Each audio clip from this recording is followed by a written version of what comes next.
No, he's a big Glenbrook North fan. Someone who shows dedication and kindness to all people. I know of him. Like, I don't know him.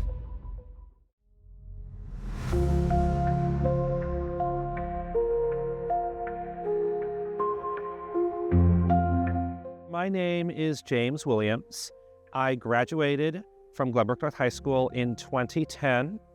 I have autism. So I was first diagnosed with autism when I was 3 years old, but my parents didn't tell me I had autism until I was 8 years old. Okay, now look at the camera some more. What my parents didn't realize, though, is even though I didn't know I was autistic, I still could tell I was different. Before he was 4 years old, he was more or less what we would consider neurotypical, but at that point he started shutting down. Yay, now do the L. Here, wait, we're gonna end it. Oh, come on, sweetheart. You want to out. What do you want to do, sweetheart? It's more of a social kind of a thing, not wanting to associate with other kids.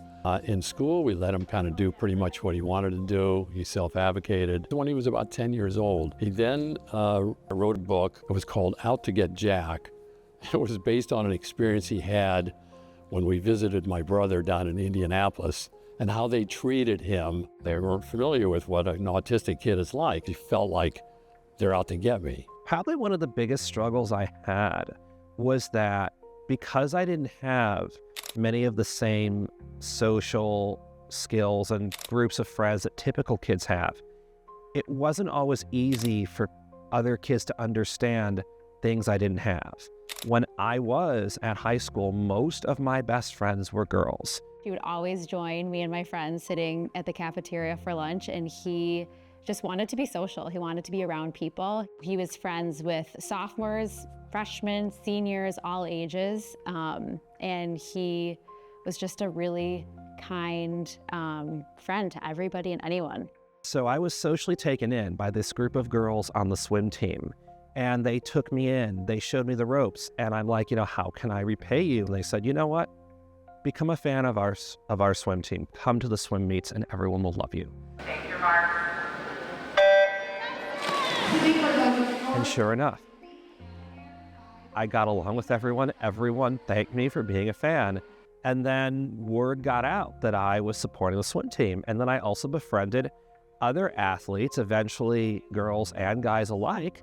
And then I just became known as a fan of athletes. Although a lot of kids gave me a hard time for being autistic, the athletes all had my back.